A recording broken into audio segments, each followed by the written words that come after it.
Hello students, या लेक्चरमध्ये आपण विमा सामाजिक सुरक्षिततेचे साधन, insurance as a social security tool याचा विचार करणार आहोत. सामाजिक सुरक्षितता उपलब्ध करून देणारे एक साधन म्हणून विम्याचा विचार आपण या लेक्चरमध्ये करणार आहोत. एक मानवी हक्क संधीतील सुरक्षा हक्क. संयुक्त राष्ट्रसंघाच्या 1948च्या मानवी हक्क विषयक संधीमध्ये प्रत्येक व्यक्तीस स्वतः आणि कुटुंबासाठी अन्न, वस्त्र, निवारा, वैद्यकीय सुविधा आणि सामाजिक सेवा प्राप्त करणे, तसेच बेकारी, आजारपण, वैधव्य आणि अन्य जीवन कमतरता की ज्या नियंत्रणाबाहेरील आहेत त्या सर्वांपासून सुरक्षा प्राप्तीचा हक्क आहे. असे हक्क व सुरक्षितता पुरवण्याची जबाबदारी राष्ट्रीय सरकारची असते. सरकारने त्यासाठी आवश्यक निधी उभारून सामाजिक सुरक्षिततेचे वचन दिले पाहिजे. विमा शासनास पूरक ठरतो. 2. सुरक्षा निधीची सोय. भारतीय राज्यघटनेत सामाजिक सुरक्षिततेचा उल्लेख कलम 41 मध्ये केला असून त्यासाठी शासन आर्थिक क्षमता व विकासानुसार प्रत्येकाला काम व शिक्षण मिळावे यासाठी प्रयत्न करते. केंद्र सरकारच्या निर्देशानुसार भारतीय जीवन विमा महामंडळाने सुरक्षा निधी तयार केला आहे.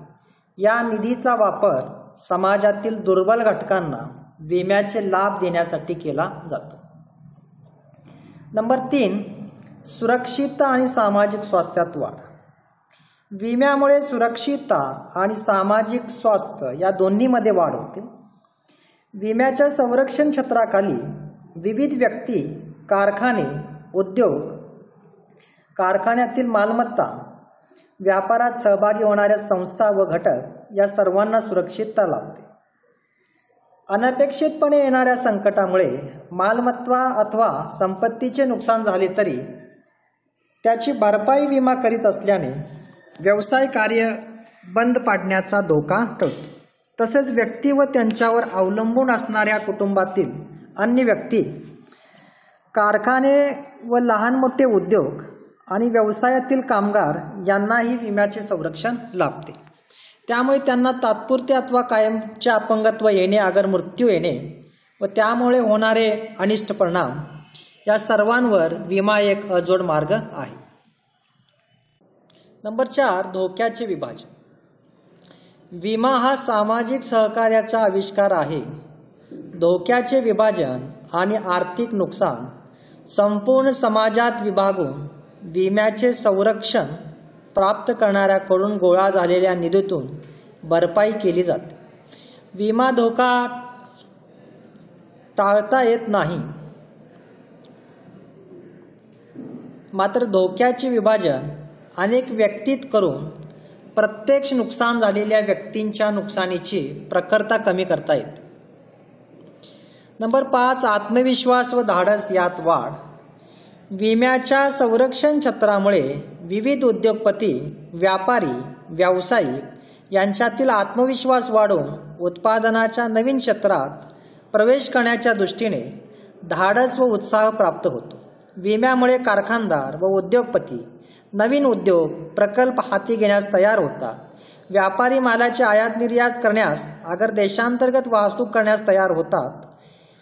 पीक विमा शेतकरी वर्गास कृषी कार्य करण्यास प्रोत्साहित करतो. त्यामुळे विम्यामुळे अनेक क्षेत्रातील जबाबदार घेणाऱ्या व्यक्तीचा आत्मविश्वास व धाडस वाढण्यास मदत होते.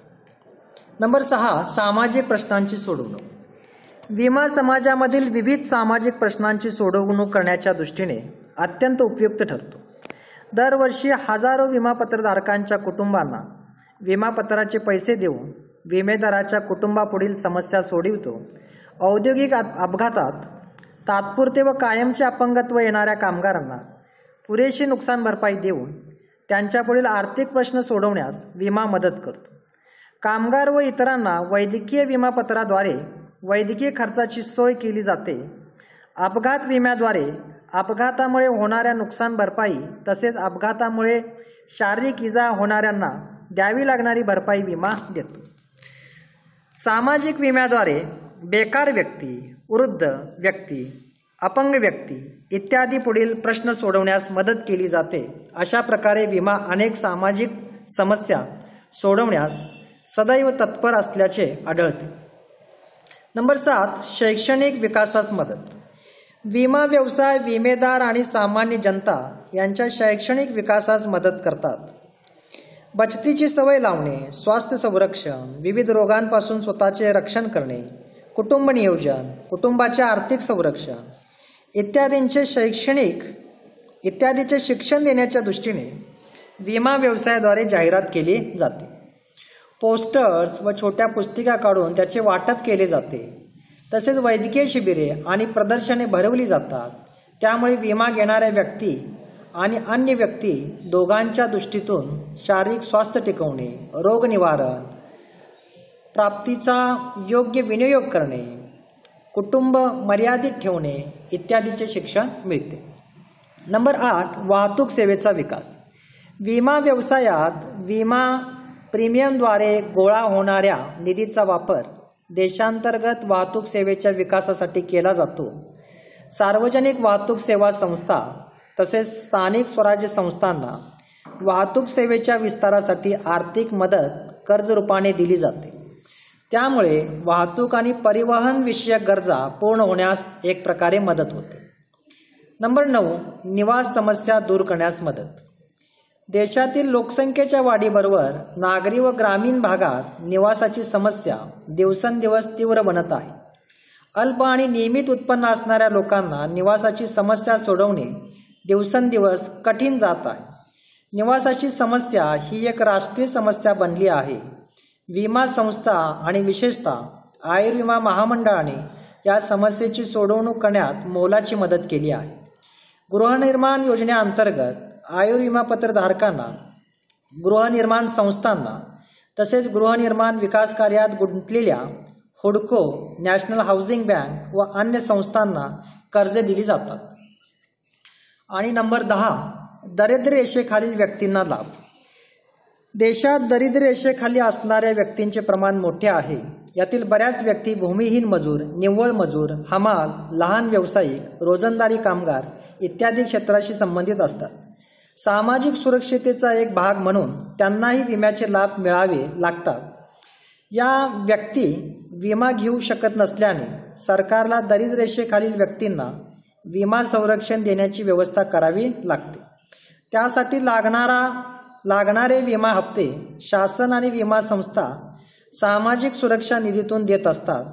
या वर्गाला विम्याचे लाभ मिळाल्यामुळे अपघाताने येणारा मृत्यू किंवा अपंगत्वामुळे येणारी अगतिकता आणि त्यातून निर्माण होणाऱ्या जबाबदारीची तरतूद होते.